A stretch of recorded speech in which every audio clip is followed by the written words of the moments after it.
Okay, everybody, thank you for joining us today. We're going to get started because we have a nice full agenda. Just want to share my screen real quick as I'm talking.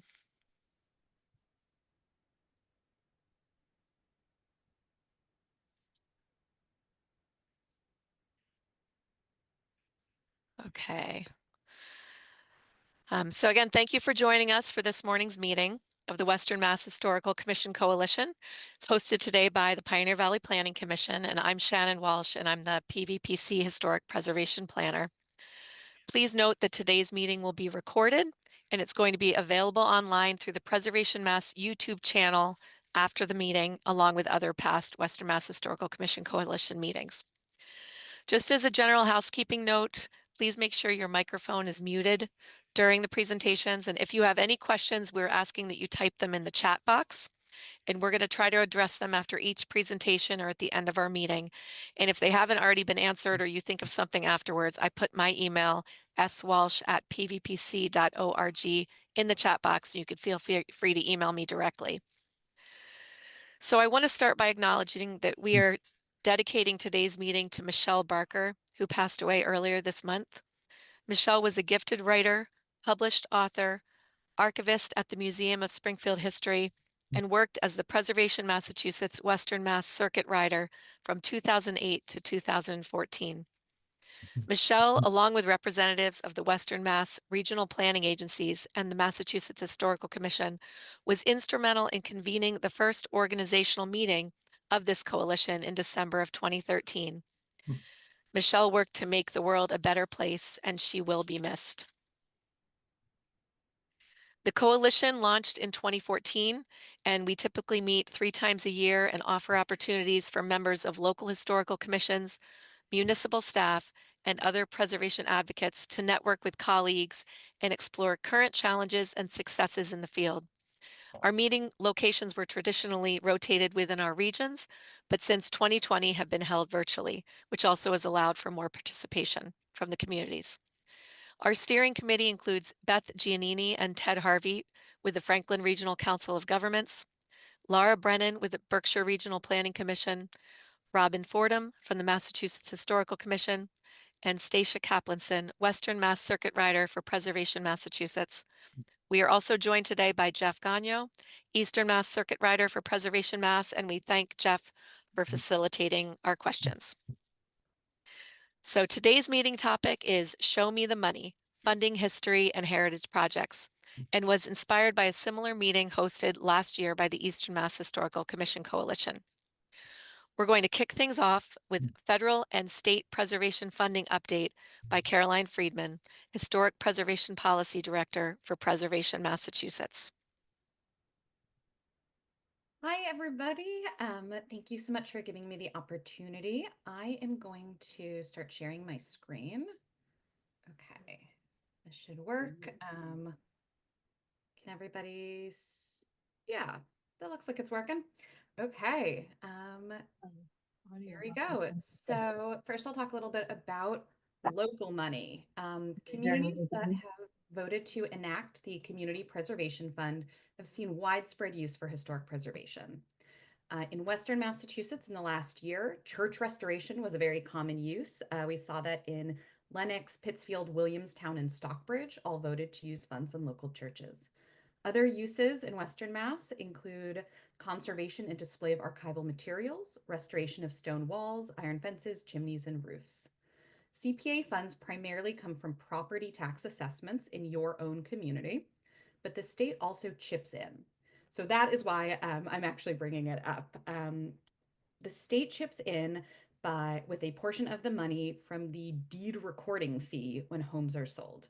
What we are hearing from the state is that as the number of home sales have dramatically decreased across the state, so has the total pot of matching funds, which means communities are getting less in their matching funds from the state.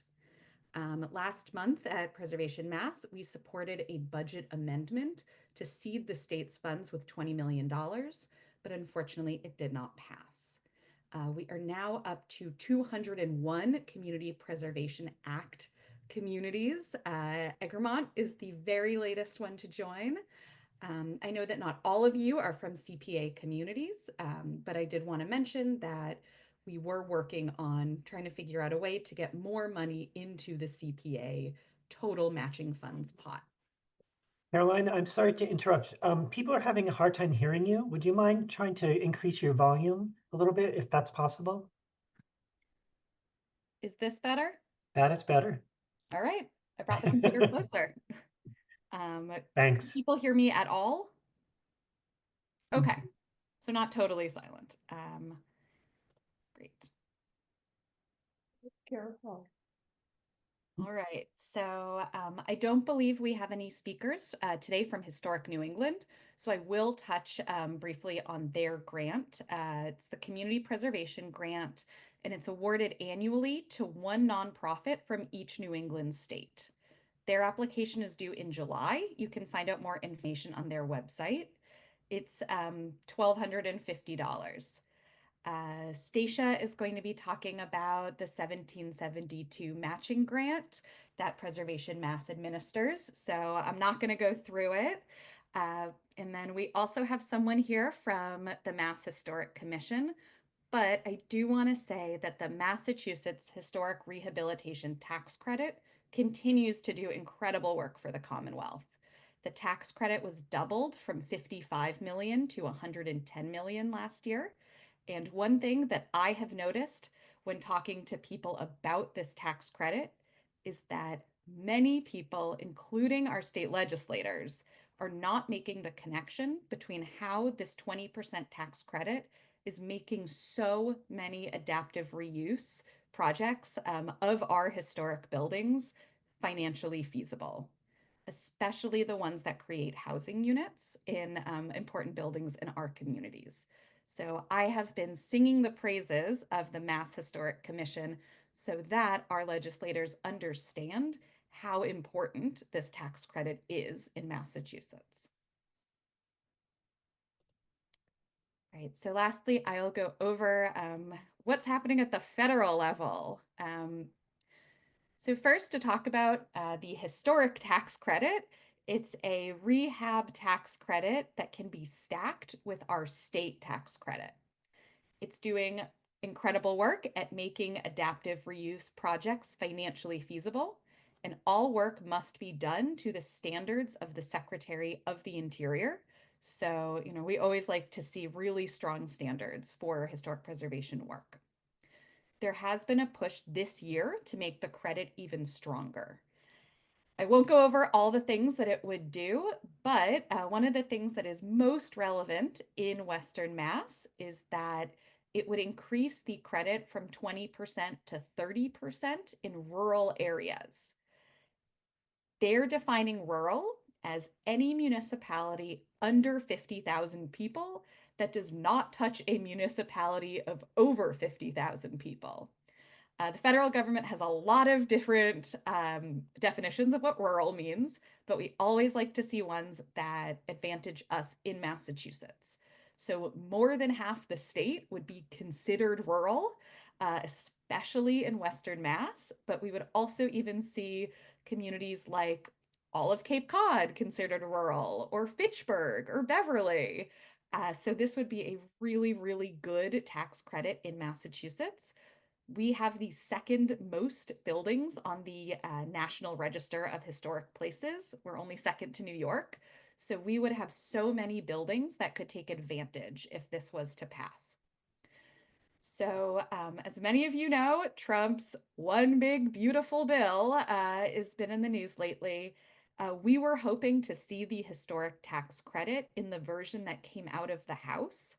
I believe the bill was passed out of the budget committee overnight, so I've not had time yet to comb through it.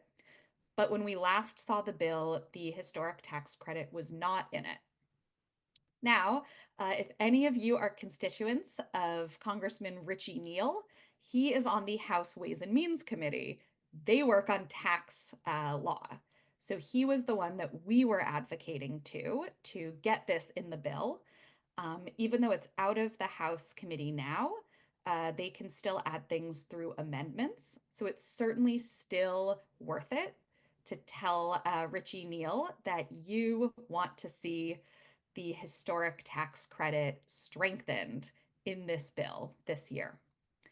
Now that the bill is out of the budget committee for the House, we're going to see a bill come out of the Senate.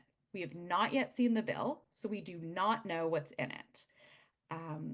The push to advocate is really pushing senators on the Finance Committee, which in the Senate is the committee that works on tax law. Senator Warren is on the Finance Committee. She is the one we are pushing on this. But the kind of national effort to push is really focused on the Republicans. We want to see this put in by the Republicans. So, the general thing to do is to contact your friends in states who have senators on the Finance Committee. That is Indiana, Iowa, Texas, South Dakota, South Carolina. I will let you read the rest of them on that, but we would really, really like to see HGC go. Okay, so our Democratic electeds in Massachusetts, as I mentioned, can only really propose amendments, but those amendments can be voted on, typically in like a public voice vote, or a roll call vote. So the Historic Preservation Fund, many of you are probably familiar with, that is also at the federal level. It does not come from our tax revenue. It comes from oil and gas leases. So it should not be a controversial thing. It's worth, I think we're asking around $250 million this year for the Historic Preservation Fund.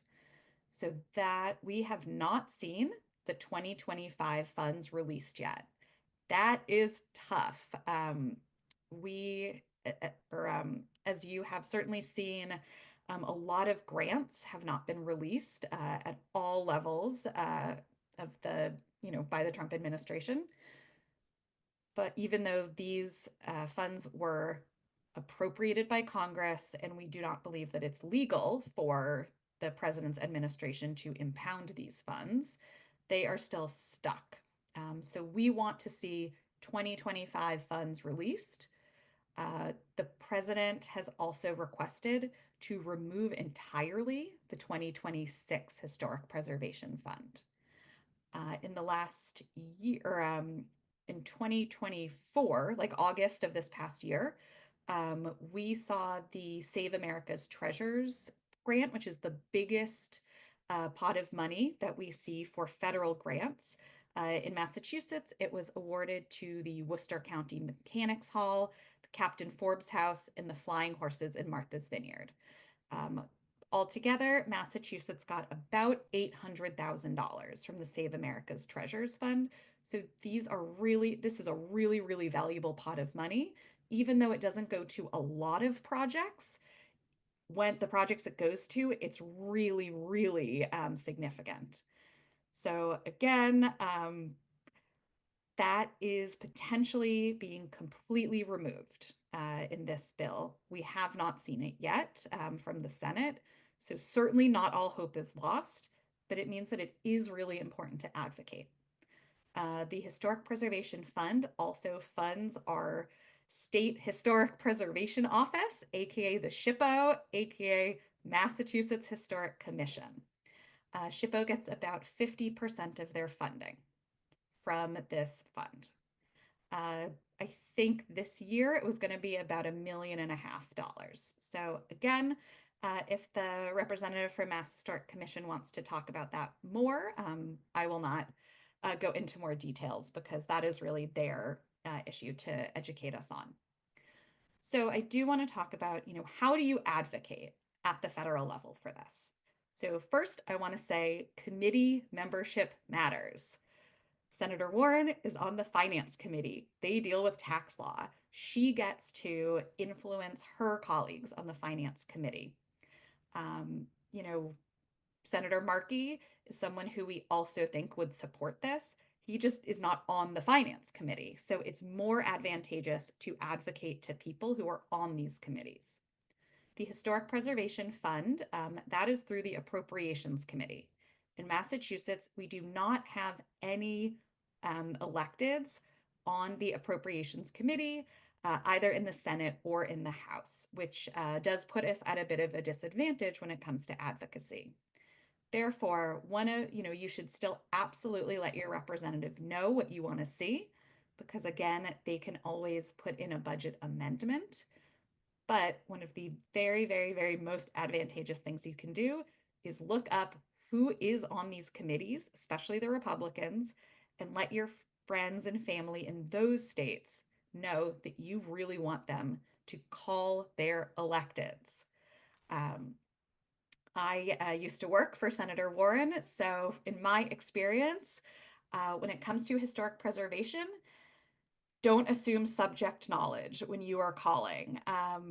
If I was calling Senator Warren's office, I wouldn't assume that the person answering the phone would know what HTC Go is or that they would know what it would do. Legislators tend to have really specific issue areas that they work on. Senator Warren obviously does a lot around banking. I would assume that, they would know a lot about banking, not a lot about historic preservation. So I'm going to give them a little bit more information about, what does this do? Why is it important to Massachusetts? Also, tell your story. You probably have a building in your community or nearby that used the federal tax credit to be rehabilitated. We've seen, gosh, almost 800 buildings in Massachusetts have used this federal tax credit, and a lot of them have been turned into things like, affordable housing or housing for seniors. Those are things that your electeds really care about. So certainly make the case by telling your story. And we would certainly encourage you to call Congressman Neal if you are his constituent. And, bother your friends in other states who have a little bit more leverage, especially with their Republican House members or members of Congress. That is it from me.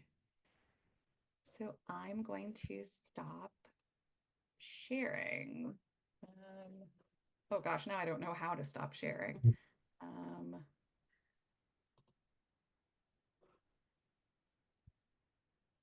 Okay, nope, still share. I think there should be a button Ah, on mine. I see share, but on yours it might say stop share, maybe at the bottom of the screen. There you okay. go. I was doing the old two screens and it was on my other Awesome. screen. Thank you so much, Caroline. Thank Up you, next, everybody. we are joined by Michael Steinitz, Deputy State Historic Preservation Officer and Director of the Preservation Planning Division for the Massachusetts Historical Commission, as well as State Preservation Planner Robin Fordham, to talk about the status of Mass Historical Commission grants and provide information about current programs. Okay, thanks, Jan, and good morning, everybody. Um, I'd just like to take a minute or two before turning it over to Robin to talk about our grants programs, just to follow up on some of Caroline's comments on the Historic Preservation Fund. So, as she noted, the funding that was included in the fiscal year 2025 budget that began last October 1, that was appropriated by Congress and included in that budget, has not yet been released. So the and At this point, we have really no information on if or when that funding will become available to state historic preservation offices. So the immediate impact in Massachusetts is that the survey and planning grants that the Mass Historical Commission awarded last March cannot go forward at this time. So we have put those grants on pause until we get some clarification on our funding for this fiscal year. Normally, we would be kicking off those projects administratively right around now. So delay is not necessarily problematic at this point, but we really have no information on the status of that funding. The Secretary of the Interior, when he spoke before the House earlier this week on questioning, did acknowledge the importance of the state and tribal historic preservation offices, but he really had no clear answer on if or when funding for FY25 will be released. Um, so things are on hold in terms of the grant. In terms of our other programs, staffing is not endangered at this time. We're looking forward to getting a new local project coordinator position filled shortly. And all our work in terms of National Register program, the federal and state tax credit programs, and our regulatory review is proceeding as usual. So, but this has caused us to put that particular grant program on hold. I'm here mostly if people have questions or concerns later on. I'd like to talk about this a little more. I'm available for that, but I just wanted to proceed as Robin is going to be talking about the survey and planning grant program, just in terms of where we at with that in this round. And as Caroline mentioned, uh, the state historic preservation offices have been zeroed out in the FY26 budget, and the potential impacts of that are certainly a concern. So with that, I'll just turn it over to Robin to talk about our federal and state grant programs. Thanks, Michael. All right, let me see if I can figure out how to share my screen here. Oh.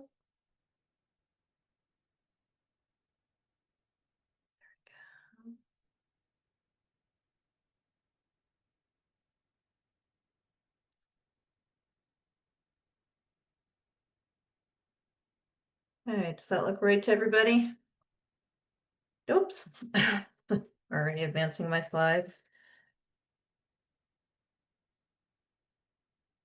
Okay, I am Robin Fordham, Preservation Planner at Massachusetts Historical Commission, and I'm here to go over MHC's 2 historic preservation funding programs, the Survey and Planning Grants Program, and the Massachusetts Preservation Projects Fund Program.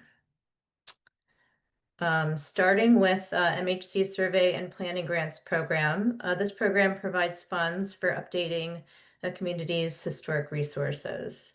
Eligible projects include community-wide and neighborhood surveys, survey plans, preservation plans, National Register nominations, and design guidelines. Funding for the FY25 year prioritized planning projects and National Register nominations. The S&P program provides a 50-50 reimbursable matching grant. Applicants must expend the full project cost, with MHC reimbursing 50% of the project cost at the completion of the project.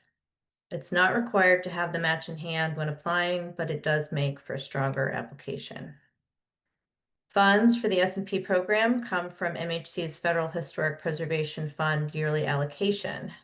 Because these are federal funds, the local match cannot be from federal funding, with the exception of community development block grant funds. Common matches include local appropriations, private trusts, or donations. Applicants may have an in-kind match, but only if the applicant has dedicated historic preservation staff.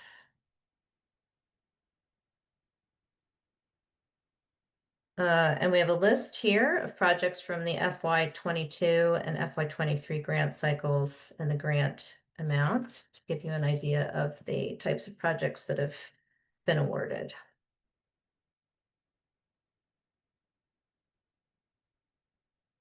The S&P grant cycle begins in mid-September, when applicants can submit a letter of intent or pre-application, which is due by mid-November. Successful pre-applications are invited to submit a full application due in early February. Projects are selected in mid-March, with procurement and consultant selection ongoing throughout the summer months. Projects begin in September with 3-phase meetings during the project. Projects are scheduled to close at the end of June with the grant closeout process completed in the summer and fall of that second year. Important things to remember before applying. You do not need to have a match in hand at the time of application, but it does make for a stronger application. If you haven't identified a potential match, your application won't get far. MHC can't award grants without a match, and applicants cannot pre-select a consultant. This will result in disqualification of the application. MHC encourages applicants to speak with staff before beginning an application. We provide a standard scope of work for most projects. For survey projects, the applicant should have a general idea of the survey area. A preliminary target property list can be helpful, but isn't required. MHC can provide guidance, including a general idea for the number of target properties to be surveyed. For National Register nominations, the applicant must receive a determination of eligibility from MHC before applying. Applications for National Register districts must have confirmed boundaries as well as a demonstration of owner support. The MHC's Massachusetts Preservation's, sorry, I'm going to skip trip over that one. MHC's Massachusetts Preservation Projects Fund program provides funds for pre-development and development projects for properties listed on the State Register of Historic Places that are owned by a municipality or nonprofit. State Register listing includes resources located in local historic districts, National Register listed resources, resources with preservation restrictions, and local landmarks. Pre-development projects include feasibility studies and historic structures reports. Architect and engineering fees are considered eligible expenses. Development projects include exterior and structural physical preservation work. Mechanical system upgrades and maintenance projects are not eligible. Architect and engineering fees are not eligible for development projects, but all projects must include an architect and engineer.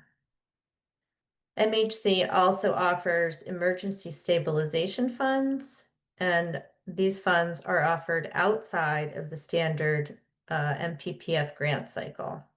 Applicants for emergency stabilization funds should contact the grants division directly. The MPPF program is a 50-50 reimbursable matching grant. The applicant must cover cash flow and have 75% of the project cost on hand. MPPF is funded by the state, so the match cannot be other state funds. Note that CPA funds do not count as state funds and thus can be used as a match, but in-kind services, volunteer time, and uncollected pledges cannot be used as a match. Pre-development project matching funds range from $5,000 to $30,000, with total project costs ranging from $10,000 to $60,000. Development project matching funds range from $7,500 to $100,000, with total project costs ranging from $15,000 to $200,000. As a condition of the grant, owners must place a preservation restriction on the property's deed, covering both the interior and the exterior. The term varies for pre-development projects.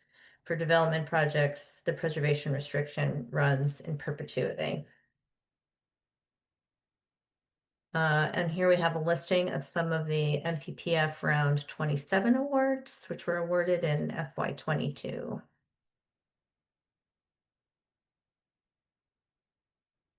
The timeline of the MPPF grant cycle starts with applications due in mid-March.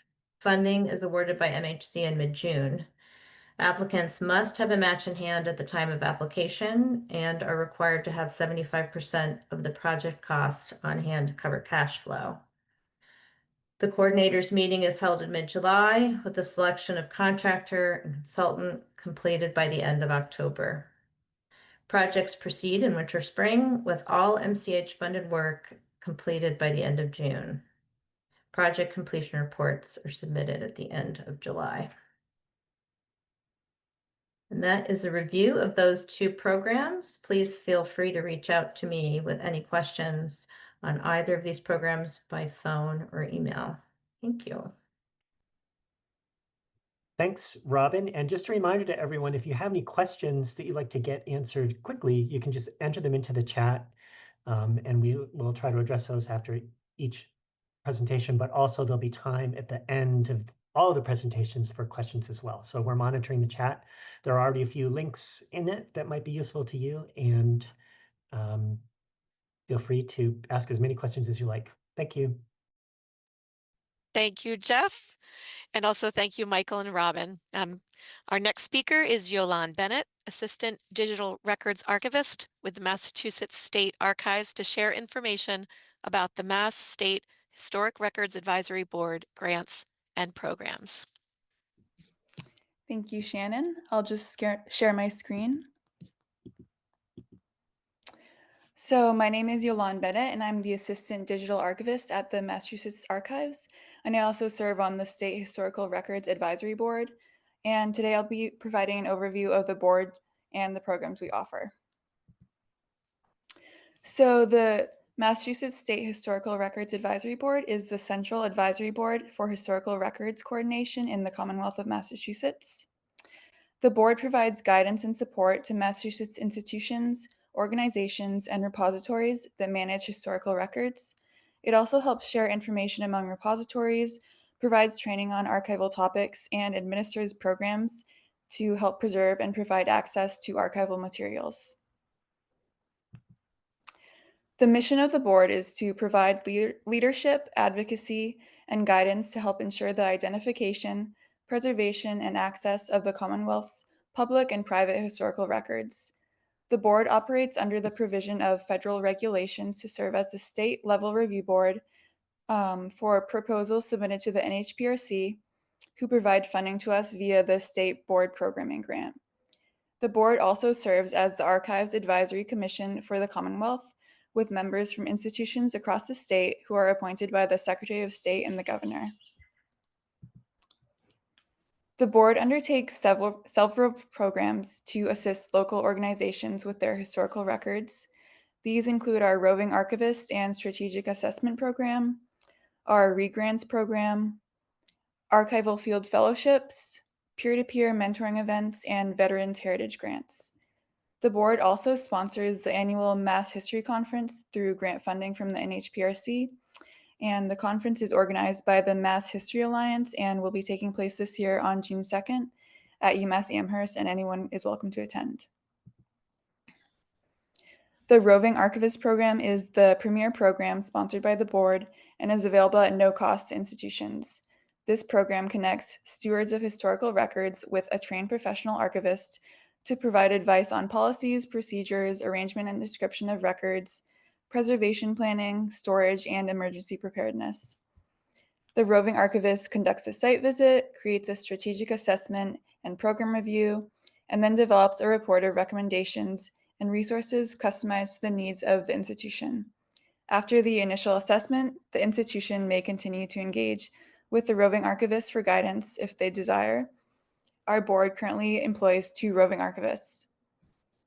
Applications for a visit are accepted on a twice-yearly basis and are currently open for review until June 18th. We'll be reviewing those later in June. We'll be accepting 5 applications this round for strategic assessments. Through grant funding from the NHPRC, the board also provides funding for the purchase of supplies and materials to arrange, describe, preserve, and make accessible archival collections. Preference is given to institutions with smaller collections and those who have already completed a roving archivist strategic assessment. Applicants must provide matching funds or services covering 25% of their total project cost. Applications for our ReGrant program are currently open until May 30th, and those will be reviewed by the board in June. We'll be accepting 2 applications this round. Through grant funding from the NHPRC, the Archival Field Fellowship program provides support to cultural heritage institutions, and emerging archival professionals through mentorship, archival supplies, and collection processing. And this program provides professionals with the opportunity to gain practical processing experience at an archival repository in Massachusetts. The archival field fellows will each work on site at their selected repository to rehouse and process an archival collection, and will be supervised remotely by one of the board's roving archivists. Fellows will receive a stipend of $1,200 to complete about 60 hours of work to rehouse, arrange, describe, and make accessible an archival collection, and their work is expected to be completed within a 2-month time frame. The field fellow will work with the repository to share the collection information or finding aid online, and they'll write a blog post about their experience. Requirements for host institutions and applicants, as well as more information about fellowships, outcomes, and applying, can be found on our website. Applications for the archival field fellowships are not currently open, but I recommend checking our website in July if you'd like to apply. The board also sponsors peer-to-peer mentoring events once a year with the goal of connecting similar institutions with one another. These events take place over one day at a host institution. Host institutions are selected based on their success following a strategic assessment performed by one of the board's roving archivists. 3 to 4 other institutions are invited to attend each of these events and tour the facility, and re-grant funds are provided to both the hosts and the attendees. The Veterans Heritage Grant program is open to Massachusetts municipalities and nonprofit organizations such as libraries, historical societies and commissions, museums, schools, and universities. Grants provide state matching funds of up to 50% of a project's total cost.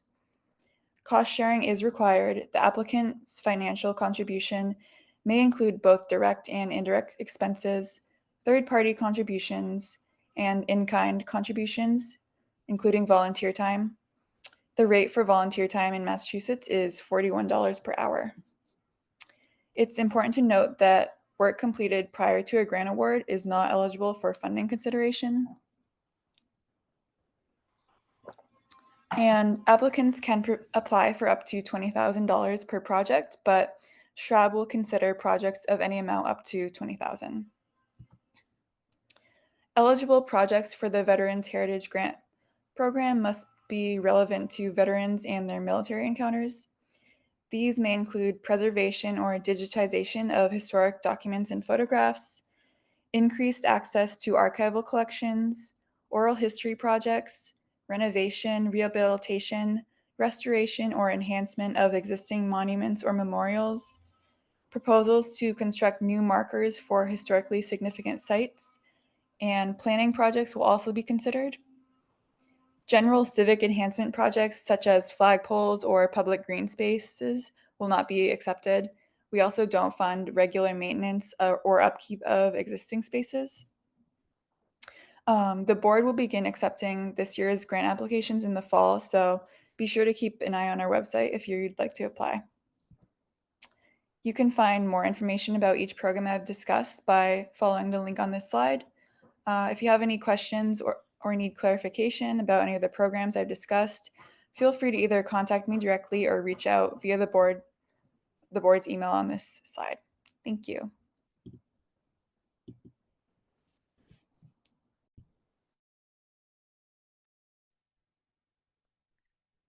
Okay, feel free again if you have any questions directly for Yolande regarding her presentation to put them in the chat, or you can email her or you can email me directly later. But I don't see any at this time, so I'm going to keep going. Thank you so much, Yolande, for that presentation. We're now going to hear from Stacia Kaplanson, Western Mass Circuit Rider for Preservation Massachusetts. And Stacia is going to talk about the Preservation Massachusetts Historic Preservation Matching Grant Program. Thank you, Shannon. Thank you for everyone who's here today. Let me get to share my screen. Can everyone see that?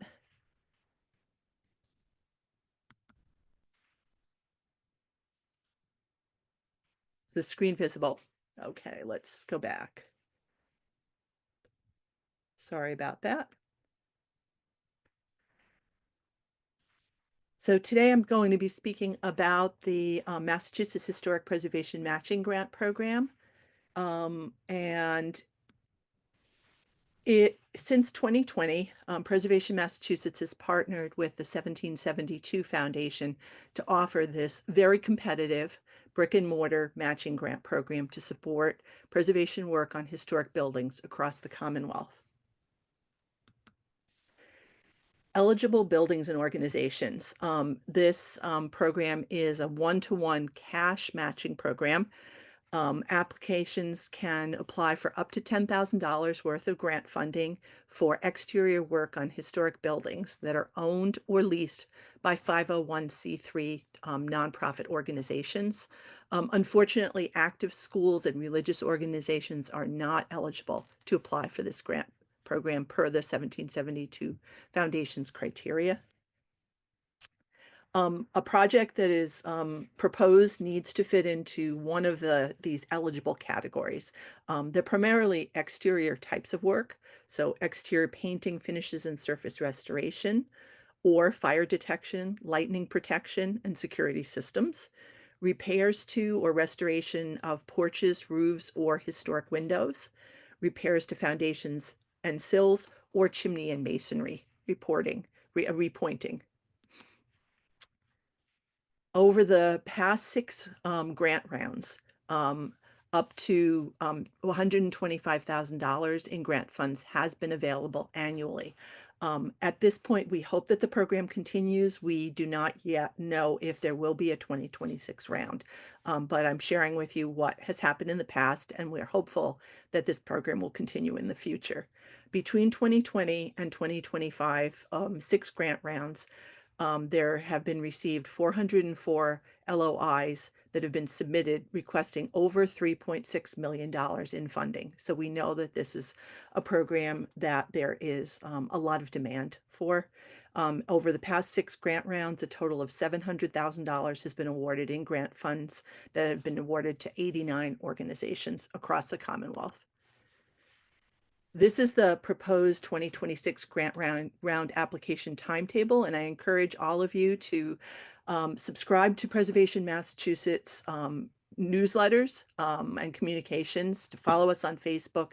This is how you'll find out when the 2026 round is opened. We anticipate that in early September of 2025, the grant round will open. An online LOI will be due on November 1st. By early January of 2026, notifications to projects that are invited to submit a full application will be made.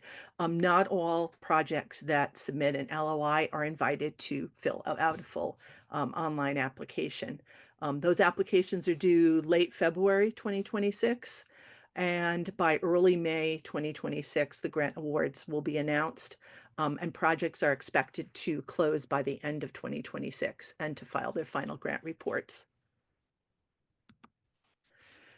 What makes a strong application? A clearly defined project that is shovel ready, that has matching funds in place, that has a demonstrated need for the funding, and that is impactful. There are many projects that fit all of these categories, and that unfortunately we have not been able to fund. The funder likes to know exactly what is being funded, and so that's why I like to say to people, an example would be your project, your goal is to restore 7 historic windows or repoint 2 chimneys. That type of project is much more likely to be funded as opposed to a $1 million multi-phased project where $10,000 will really not be as impactful.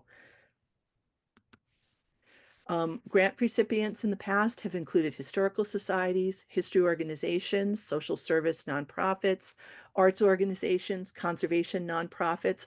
All of them are 501c3 organizations which own or have a long-term lease on a historic building.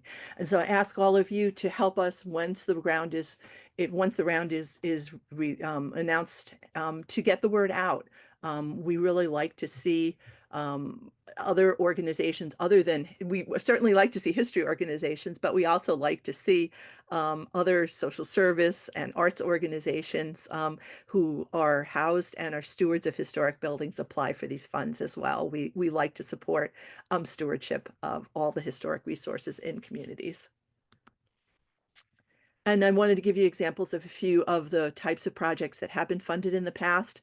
The Sandusfield Arts and Restoration Committee was funded for masonry and foundation work on the former Montville Baptist Church. The organization ISI 813, which is now I believe the Berkshire Arts organization, received funding for exterior painting of the former Citizens Hall in Stockbridge. The West Stockbridge Historical Society was funded for window repair and restoration at the Old Town Hall. The Clapp Memorial Library in Belchertown was funded for restoration of a front door of their library. And the Longmeadow Historical Society received funding for exterior painting on the Stores House.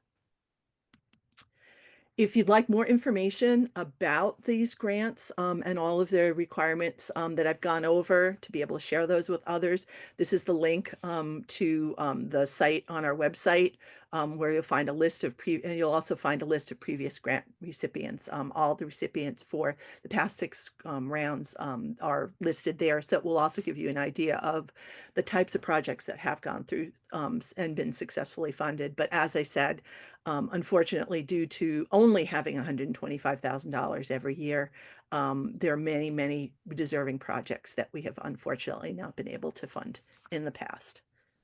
And here's my email address and also the Preservation Mass website. I'm happy to give you any more information about this program and help you put together a really strong application, an LOI, and then an application once those are available in the future. Thanks for being stewards of all these historic resources in our communities. Thank you so much, Stacia, for that great information. I don't see any questions at this time, but feel free to type them in the chat and Jeff will address them at the end of our presentations. So I would now like to introduce our presenters from Mass Development. We have Dottie Fulginetti, Vice President of Community Investment South Region, and Lillian Munoz, Vice President Community Investment. And Dottie will be talking about the Underutilized Properties Program, and Lillian will be discussing the Cultural Facilities Fund. Okay, I'll share my screen.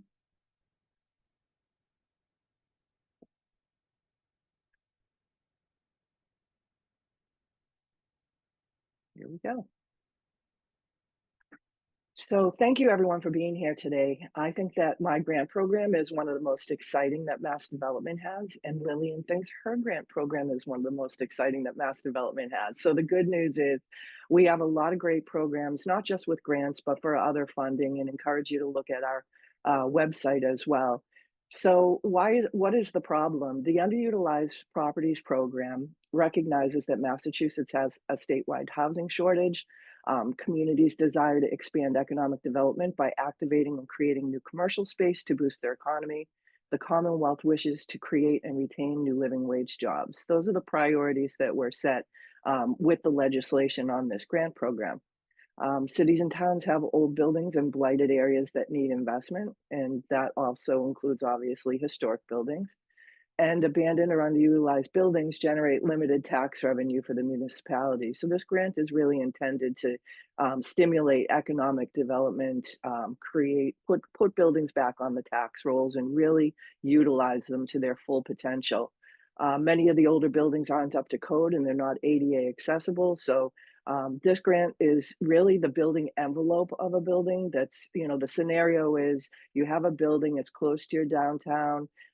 It can't be developed because there's a funding gap, and it might need fire code, HVAC, anything that's connected to the actual envelope of the building.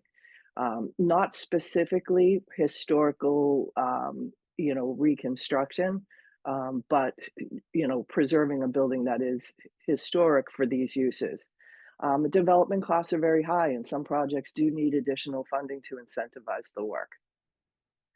So the solution that Mass Development has on this, this money, the grant funding is a little bit more than $18 million a year, and it is appropriated through the legislature. We were just appropriated last year for 5 more years of the funding, which is very exciting. But as all, it's subject to appropriation. But this converts vacant, underutilized properties to create housing and activates the commercial space and lists the other things that we kind of just mentioned before. Really caring about accessibility too. I just want to underscore that.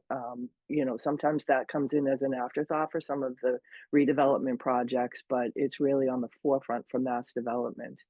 And what we look for is there is a match, and I think there's a slide in there that talks about it a little bit, but the match is not required, but it does make your application more competitive. So mass development wants to be the last money in. If you have a project that's $800,000 and you're asking us for 300, we want to see that you have 500. We call it a match. It can come from other sources. It can be other grants. It can be earmarks. In the past, it was ARPA money, some things like Hello. that. Yes. Yes. So, No. somebody needs to mute. So the description and the purpose of the program, the goals and the mission are to assist projects that will improve, rehabilitate, or redevelop blighted, abandoned, vacant, or underutilized properties to achieve a public purpose. And that public purpose is very important of eliminating blight, increasing housing production, supporting economic development, creating new permanent jobs, and increasing the number of commercial buildings accessible to persons with disabilities. This is a really popular and competitive grant program because it covers just about every type of applicant, municipalities, municipal agents or authorities, nonprofit and for-profit developers. We care about how this money is distributed, and it is required that it's distributed equitably across the Commonwealth. So last year we had 224 grant applications. We made 38 grant awards, and you can there's a link to the program at the end. You can click on that. You'll be able to go back and see everything that was awarded, the type of awards we had, and where they awarded it. So some of the project parameters are the project budget. The maximum for the underutilized properties program is $1 million for construction and $250,000 for pre-construction. Pre-construction is, you know, architectural and engineering drawings and things like that. There is a link in here to the guidelines. I would encourage everybody, read the guidelines. We get so many applications for things that are not eligible. And clearly, you know, someone either misunderstood or didn't look at the guidelines. They're super important and very clear. While we say $1 million is the total for construction, that's a very high bar to reach. The real sweet spot is probably 4 or 5, $600,000. And you can see again, looking at past awards. And again, while the underutilized properties does not require a match, projects that leverage other public and private investments may be more competitive. The timeline and requirements, again, like previous presenters said, we're looking for something that's shovel ready and it can be started within 3 months of the grant award and be completed within 1 year. Those are going to be more competitive. So in the application, you'd want to demonstrate that if you need any, you know, permits or meetings or approvals, if you have pre-construction documents already and you're applying for construction, the more that you have, the better. Another really important part of this is the applicant has to be the owner of the property. And if they're not, they have to have a long-term lease of 44 plus years. So that is, you know, something that has to be demonstrated as well. It's also important to show what your end use is going to be to make sure it matches. It's not an if we build it, they will come kind of a thing. If you're looking at redeveloping part of a property for commercial and you have a tenant that's already interested and has a lease and they're ready to go, that makes a strong application as well. The funding can only be used to fund the work within the envelope of the existing structure. They're not intended for site work, new construction, or demolition unless it's interior demolition used to stabilize the building. We don't reimburse any expenses for work incurred before the executed agreement date. And the funding is meant to support a municipality's efforts to bring new private development that can result in direct economic impact and benefits to the community. So redevelopment of buildings for general public or municipal use, redevelopment of municipal buildings for general or municipal use is not going to be competitive as new private development such as housing or commercial. And to qualify for consideration, again, you must demonstrate ownership of the site of site control. So here's an example that we have in Brockton. This project was, vacant for 30 years. Nobody would touch it because there were some structural challenges with the building. This young emerging developer, I think he was probably in his 30s, he bought this building, and the city was really thinking about tearing it down. He bought it, he got some investment, Mass Development invested, a couple $100,000 into this, and he converted the top 2 floors into housing and the first floor as commercial space. Amazing project. And one of the benefits of this is it puts money back on the tax rolls for the municipality. It created housing that's very much needed in a downtown. And once he did that, other investors said, wow, we're going to buy that building next to it and across the street. And all of a sudden, that whole part got redeveloped, the part of the downtown. Here's the fiscal 26 round timeline. So we are under the gun right now. The application deadline is June 4th.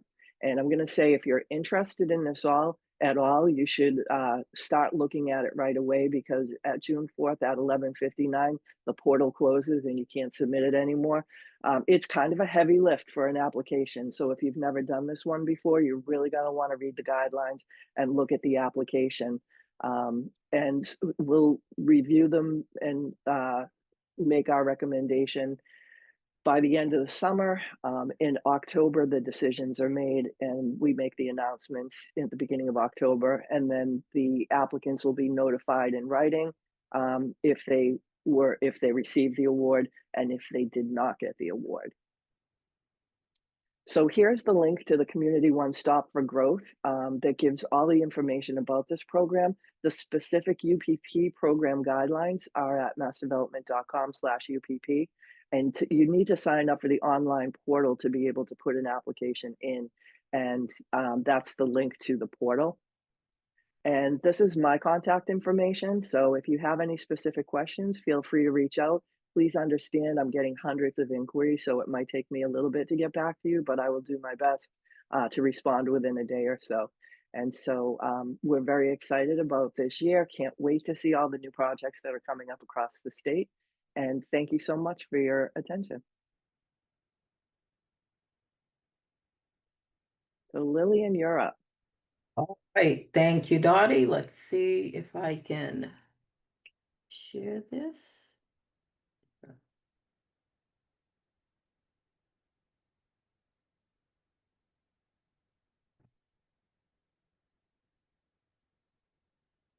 Can everyone see this? No. I think you have to hit the green button at the bottom of the screen with an arrow in it. Okay, let's see. Sorry about that. Of course, I'm not seeing. I see share. Oh, here it is. I see it. Thank you so much.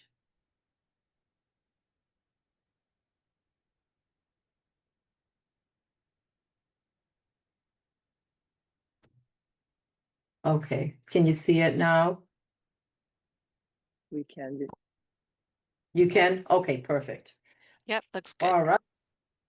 Very good. Okay, so my name is Lillian Munoz, as Shannon mentioned, and I'm a vice president at the Community Investment Division at Mass Development. So I just wanted to give you a little bit of an introduction or information on the Cultural Facilities Fund.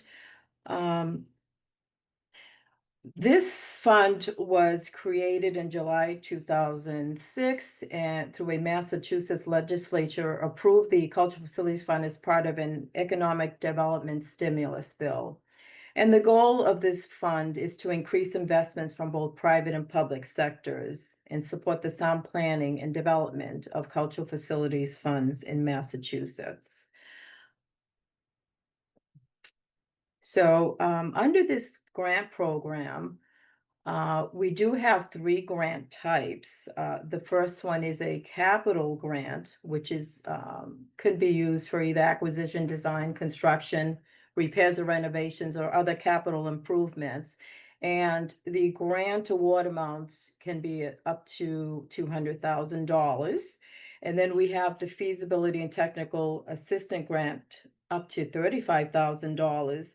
And that grant is for the overall planning and feasibility for a proposed project.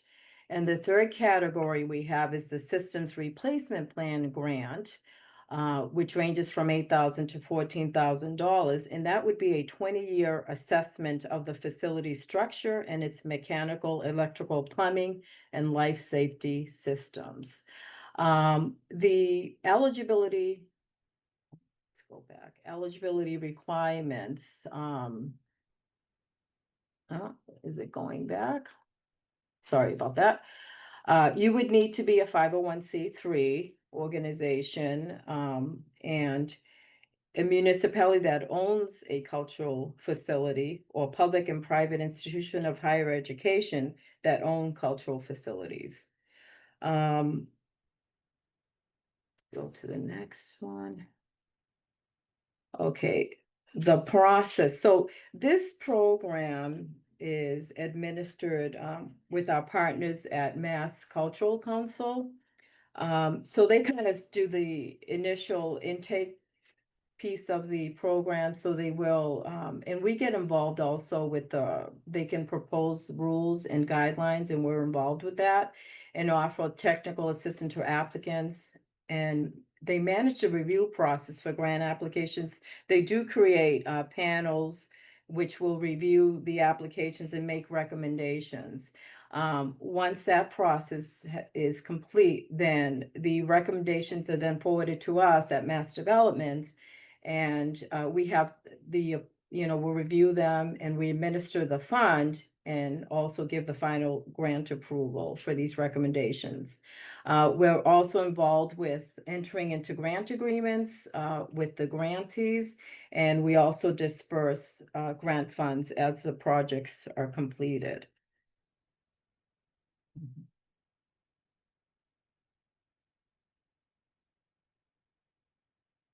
So I wanted to share some of the economic impact of this program. This is based on our FY24 annual report, and we had 149 grantees that reported that 1,200 full-time employees and paid 100. They had 1,200 full-time equivalent employees and paid 109 million in annual wages and salaries.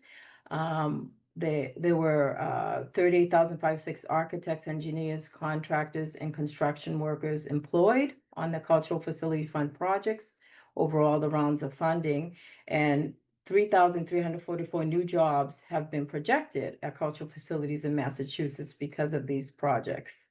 281 cultural organizations also reported plans to proceed with 1.3 billion in capital projects over the next 3 years. I also wanted to note that the timeline for these applications, we haven't set the dates for the next grant round, but typically the grant applications are available in mid-October, and there's a site at Mass Cultural Council, which if anyone would like the information, or you can actually probably Google them for the Cultural Facilities Fund grant program, where they have the portal for applying for a grant. And then the application typically closes in December, and then the new grant awards are announced in May. And I think that is it on my end. Thanks, Lillian. And we did put a link to the Mass Cultural Council's page on the program in the chat. So that's there for anybody who'd like to see it. Perfect. Thank you. Thanks. Okay, and again, if questions are coming up to you now, feel free to put them in the chat and we will try to address them at the end. And thank you so much, Dottie and Lillian, for those presentations. We're going to finish today with general information from our 3 Western Mass regional planning agencies of ways that we have supported community initiatives. We're going to start with Sarah Maroney, PVPC Community Development Planner, and then we will hear from Laura Brennan, BRPC Assistant Director and Economic Development Program Manager, and FERCog's Beth Giannini, Transportation Program Manager. And thank you. We'll start with Sarah. Thank you, Shannon. I'm going to share. I have one slide just for some facts. Let's get that up here. All right, can you see my screen? See if I can get that in full mode. All right, how's that look? Good? Okay. So, as Shannon mentioned, I'm Sarah Maroney. I am a planner in our community development department here at PVPC. I'm going to run through 2 ways that we currently support when it comes to either technical assistance or provide grant writing support in our region. The first that I'm going to review is our District Local Technical Assistance, or DLTA.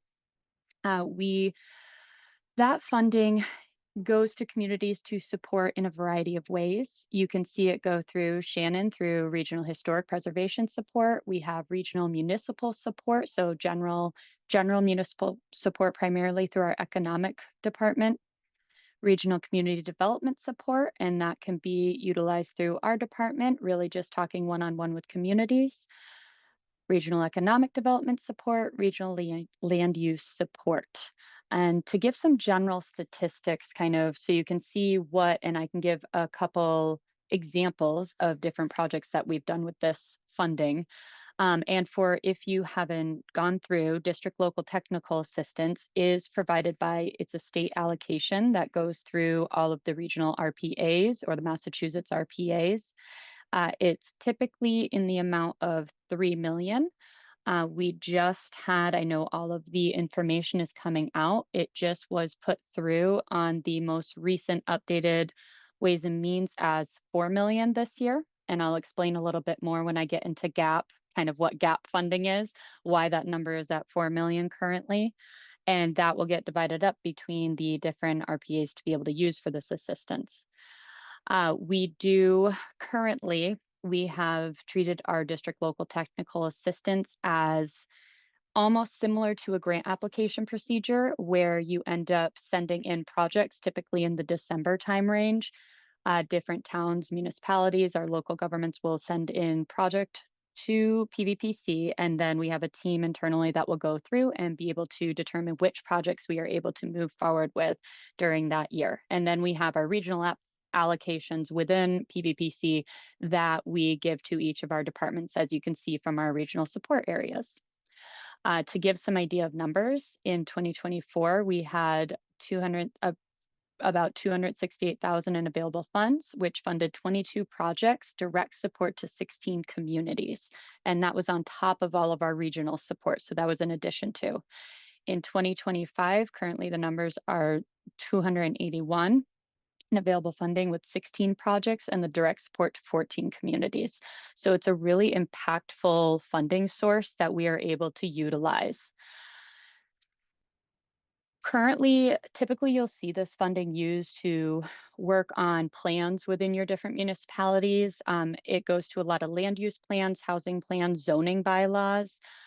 We can explore, as you look at cultural asset mapping is a way that we could utilize this funding. We can also assist. I know there's a cultural district program that a lot of communities are going through, and once that's reopened, that can also be a way that we're able to help our rural communities map out and go through some of the planning aspect of those pieces. We also work on downtown economic studies, and I say that one because in a lot of our rural communities, as we know, our central downtown areas, when it comes to economics, also include a lot of times historic districts and our historic assets. So they really blend and cross lines. So that is our district local technical assistance. And then we have our GAP funding. So GAP funding was in addition to this, and it was something that our RPAs and all of our leads really advocated for. And what gap funding did was it assisted, we as PVPC were able to provide grant writing support through this funding. It has previously run on an 18-month fiscal period for these funds, so we would have 18 months to use them. So I have 2023 gap numbers to give you an idea of what kind of the return, and this, I absolutely love these numbers. It is amazing to me what this does for our areas. We had 145,000 funds used by PVPC to assist our municipalities write grants, which turned into 9.5 in funding awarded. So it averaged out to, 900, that should be 950. Yeah, so $60, roughly $60 awarded per $1 spent. And currently in our 2024 status, we are looking at 49.75 awarded per dollar spent. So this is, again, a huge impact to our communities. Currently, a couple programs that one that did already close and was received, I was able to assist the town of Brimfield in writing for a Shrab Veterans Heritage Grant to restore one of their veterans memorials. So that was how some of this gap funding was used. I am currently in the process of assisting the Hubbard Memorial Library in Ludlow to write their cultural facilities grant. We're starting on it early and we're going through the process now, utilizing some gap funding to support that. We are also currently supporting one-stop applications through some mass development underutilized property applications currently. One of the highlighted ones that we are working on is in Hamden for reuse and repair of their former school building to create more community space.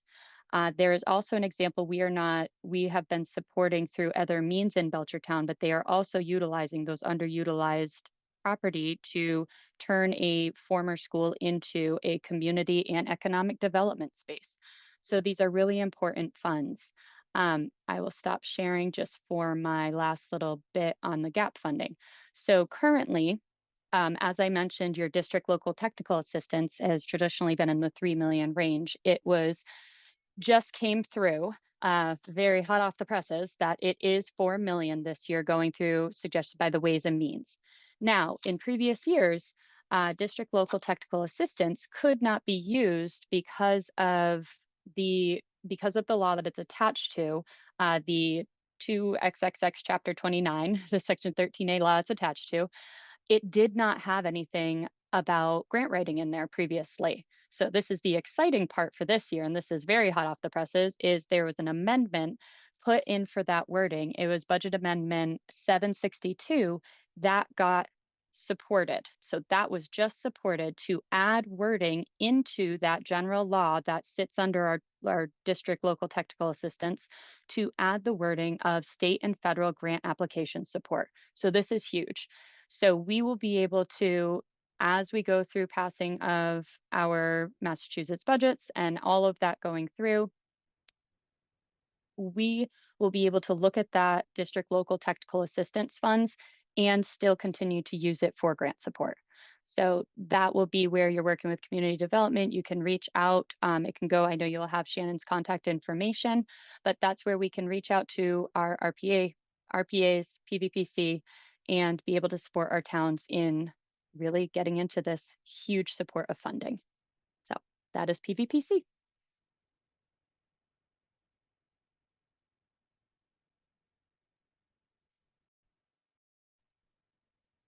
I will jump in. I think I was next in line. Is that correct, Shannon? Okay. Thank you, Sarah, for giving that overview. And it's a confusing landscape, and we are continuing to navigate what's happening with DLTA. As Sarah mentioned, we're very pleased to see for the first time in a very long time a proposed increase to DLTA. It's been flat level funded for several years, not in any way taking into account the increases of expenses associated with providing those services. So we're very pleased with that and very pleased to see the proposal to allow us to use DLTA funding to support grant writing.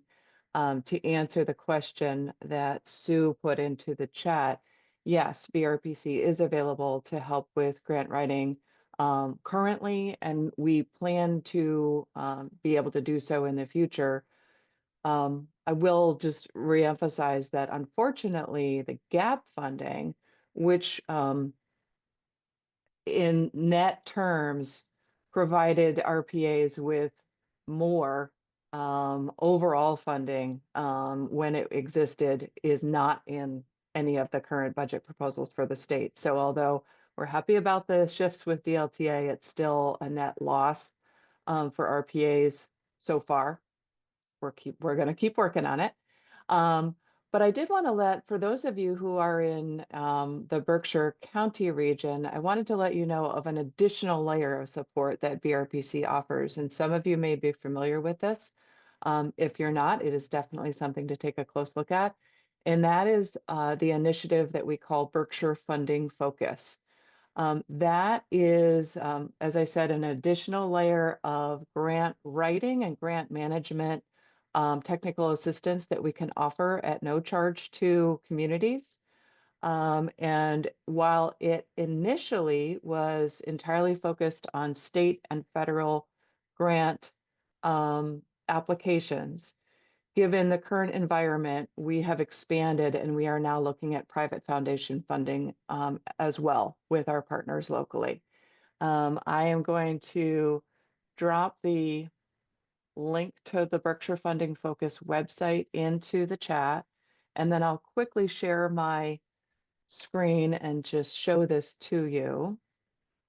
Berkshire Funding Focus, one of the things to be aware of is it is not restricted to being able to support municipalities or committees or organizations within municipal governments. It can also help nonprofits seek grant funds, as well as schools and small businesses.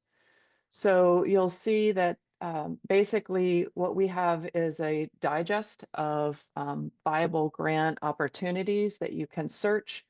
And depending on whether you are looking for grants for a particular audience, you can hone in using the filters over on this side.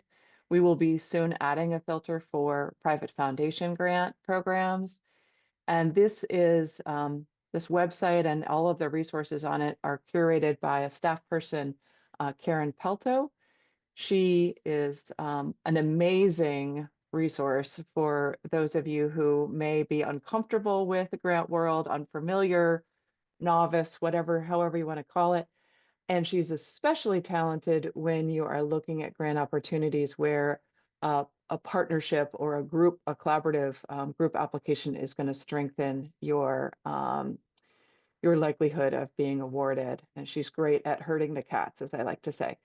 So, and for those of you who are not in Berkshire County and will not be able to access Karen's expertise and technical assistance specifically, the website, of course, is still available to you, and you are welcome to use that as a way to look for grant opportunities for your community, for your nonprofit, maybe for your small business.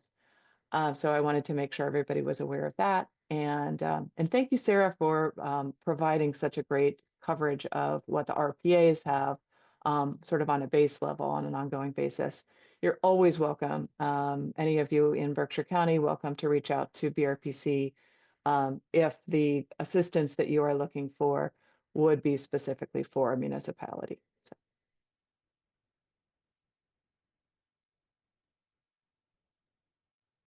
Hi, I'll just jump in next. My name is Beth Giannini. I'm with the Franklin Regional Council of Governments. So we are the regional planning agency for the 26 towns in Franklin County. Just to kind of step back, and I appreciate Sarah did such a great job, and Laura kind of added on to that. So I don't want to totally repeat everything, because we also have access to DLTA funding, and although within our region we kind of have probably a little bit different process for reaching out to our towns, and we do a survey every year and ask for they fill out a checklist of types of projects they're interested in, and then we go through and we try to meet as much need as we can with the towns for their like top priorities. And historic preservation is something that is generally on that survey. So if a town, a community within our region has interest in that, we can try get more information and try to devote some of our DLTA money for staff to help them with what they're looking for. And just basically to kind of step back to also repeat like what Laura was saying is reach out to your regional planning agency. If you're not in PVPC's region and you're not in BRPC, but you're in the Franklin region, reach out to us because we are here to help. We know about a lot of funding. We can often help with grant applications. We love to help our communities. If you're on your local historic commission, you would need to go through your town administrator because we do work for the towns. So we're in touch with town officials, particularly town administrators, all the time. But if you reach out through your town to us, we can usually help you with an application. Sometimes we can help with actually writing an application. We can also help with statistical information that you might need. I'm a transportation planner. We always have traffic count information and other data. We also have a GIS mapping staff, which can help to make maps that are often a supplement to an application or a key component. So do reach out to us. I just want, coming from kind of the transportation world, I just want to step back and note a few funding sources that historically have been there, although recently a little bit less frequently, although there was around for the scenic byway funding, which in the past it is a federal program. It does still exist. Probably 10 years back, they annually had a discretionary grant program. More recently, it's been sort of revived, and they did do request applications last December. And there are 7 scenic byways in Western Massachusetts. 5 of them are in Franklin County, and the other 2, we have several that cross among regions, so the regional planning agencies are used to working together on projects. But that's always been, and hopefully, cross our fingers, in the future, that can continue to be a source of funding. It does have a category. It's really all about like historic, enhancing history and tourism and travel. So historic preservation and historic resources has always been something that's been part of that program. So let me see. I just wanted and make sure I hit on everything that I wanted to say. I know my colleagues have covered a lot of what the regional planning agencies do. Again, just with mapping, that's something that can be a resource for a grant application to really strengthen an application and illustrate. It can also be something that we can do for towns.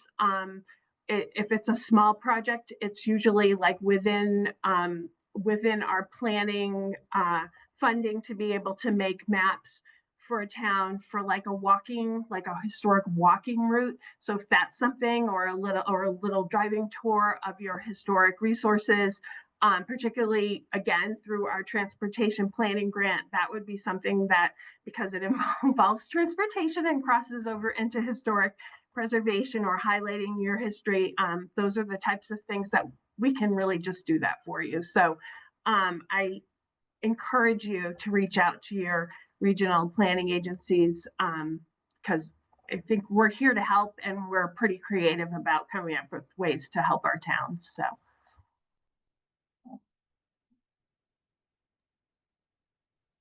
Thank you so much, Sarah and Laura and Beth. That was really great information.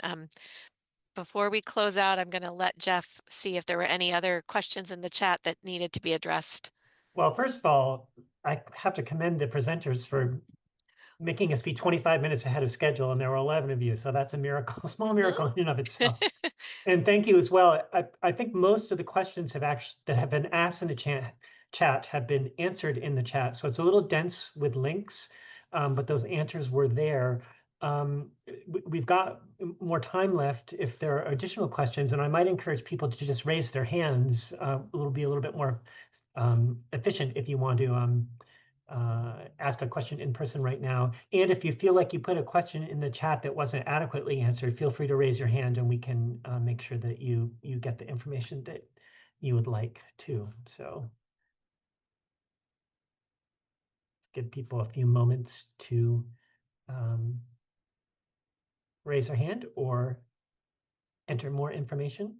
And just to confirm as well, this is being recorded and it will be placed on the Preservation Mass YouTube channel shortly. So you'll get a chance to review all of those or to see all those links again in that format, as well as And all of our, from when we started recording in 2020, almost every one of those presentations are recorded and hosted on the Preservation Mass YouTube. There's a link in the chat, kind of further up, but you could also get there through the Preservation Mass website and search for the Western Mass Historical Commission Coalition. I know someone had talked about a Mass Historical Commission training about preservation planning. We did have a session that was about preservation planning, historic preservation planning in small towns. So you might find some information in past meetings that would be useful for you.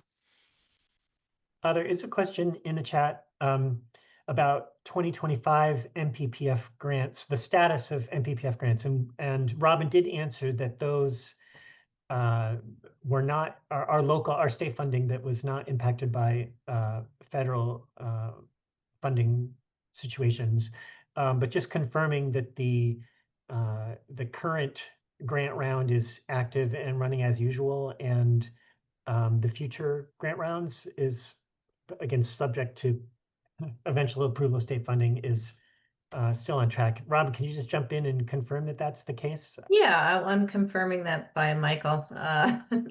Or Michael. Yep. Yeah, I mean, the current grant round, the awards are going to be made in June. And this is state bond fund, so every year administration and finance usually confirms the release of those monies towards the end of the year, and then the grant round is opened up in around December. So that everything is on track for that. And just to be clear, that the survey and planning grants are a different funding source. So those are the grants that are right. The survey and planning grants come out of our annual federal right. Historic Preservation Fund allocation.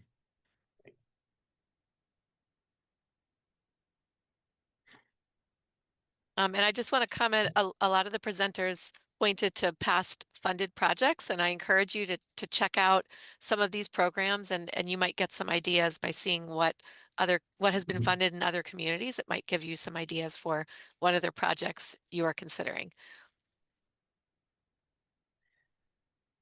And maybe it's because I'm suffering, as my Preservation Mass colleagues know, from having my house painted at the moment. Just wanted to put in a plug for the Preservation Mass program. Actually funds painting, which is an important thing to have happen periodically and when it needs to be done. So I think that's a kind of rare grant source that actually says, yes, we love painting and we would be happy to give you a matching grant to help do that. So I encourage you to check that out. All right. Well, if anyone thinks of any questions after the fact, I know some of the presenters had their emails, but if you can't find them, feel free to email me swalsh@pvpc.org, and I will get your question to the right person. We appreciate everyone taking the time today to present and listen in. And again, check out the YouTube link through Preservation Mass if you want to watch it again or share it with other people. And we will keep you posted. We'll have our next meeting probably sometime toward the end of the summer or early fall. Okay, thank you, everybody. Thank you. Before Thank we you. go, Oh. I checked out the information on the barn resources, and there really isn't anything for funding there. Are there any additional funding issues, funding sources for barns that are not owned by nonprofits or municipalities. All these farmers who have fantastic, or individuals who have fantastic historic barns where, getting money for a roof could make the difference. Is there anything now to be able to provide that kind of funding for somebody who doesn't qualify for the tax credit because private individuals and farms don't?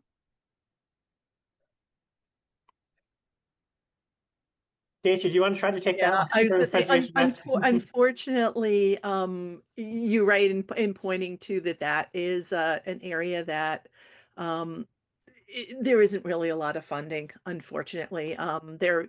We do have on our website a one pager that gives some suggestions as far as, if farmers are able to enter the agricultural preservation restriction program through Department of Agriculture, that potentially could enable them to get some funding that could possibly go towards their barn. I believe, and I would reach out to the Amherst Historical Commission. I believe that they currently have a CPA funded assessment program for barns that is open right now Yeah, on their website. that's correct. I'm the Okay. chair. So yeah, that's correct. I mean, that's just an assessment program. I was also going to say, I don't know if any CPA communities have funded barn preservation, but CPA funds might be a possibility. Right, in those communities that have passed have adopted CPA. Yeah. So, Yeah. and given the fact that there aren't funds to do this, is there any way of being able to reach out to foundations or private philanthropy to create funds to be able to do this? Because again, I mean, if a farmer could get funds to be able to, fix that barn, that roof, or do whatever is needed to stabilize it, then communities could reach out to them. But most farmers just don't have the wherewithal and the bandwidth to be able to fund it themselves. I mean, could there be a concerted effort to get some funds to be able to do this that could then be publicized? I think what you're pointing to is really important, and I agree wholeheartedly that it would be wonderful if there was a funding source for private owners and not just nonprofits. I think looking at some of the things that have happened in some of the other states like New Hampshire and Vermont, they tend to have through their state programs, their states tend to provide some funding that I think supports restoration of barns. And unfortunately in Massachusetts, we don't have that, but it's certainly something that would be wonderful to see. And so it may be that it's something that we need to continue to talk about. That would be great because we're losing things unnecessarily. I agree completely. Yeah. Thanks. Sure. And I should Absolutely. add that I did mean to put this in the chat, that we're always looking for topics for meetings. So feel free to also email me directly. Our steering committee meets and plans the 3 to 4 meetings a year that we have, and maybe that's a time that we turn towards barn preservation. Yeah, and I mean, in the chat, Dottie put in that Easton has funded a barn preservation through CPA funding. And Caroline also mentioned that you can always talk to your state rep and your state senator. And that is really, I think, good advice that, you are a constituent. They need to hear from you, and they need to hear that this is a priority in your area. And hopefully that we can get some movement. Yeah. Actually, I think it's going to be necessary to have more than just government resources. It's going to be necessary to get some private philanthropy into this because, just you got to have both. I agree. And so, perhaps reaching out to your community foundation would also be, another way to get the conversation happening. Because, certainly community foundations are set up so that if there is a donor who has a particular interest, that's potentially a way that funding could come in that could support something that the donor wants to see happen. Sure. Wish I had better answers. And just to add, I mean, historic tax credits, a farm is an income producing property, so there are certainly circumstances if it's a substantial rehabilitation that state and or federal tax credits might be a good option. The problem is most farms don't make enough money to be able to really make use of those. because they have such a tiny margin and a lot of times lose money.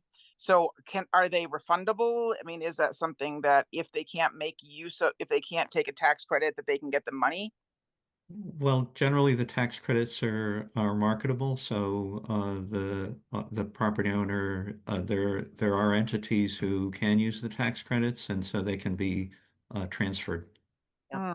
So if you want more information about that, reach out to me, and I'd be happy to send you the links. And probably knowing that there are folks who are preservation consultants who work with people who have projects that are interested in applying for tax credits, that might be a way to get some more information about what Michael's talking about.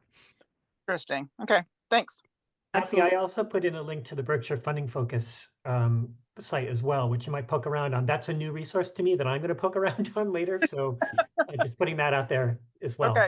Because All right. especially if it's got private philanthropy added to the mix now too, not just government. Yeah. Thank you. Great.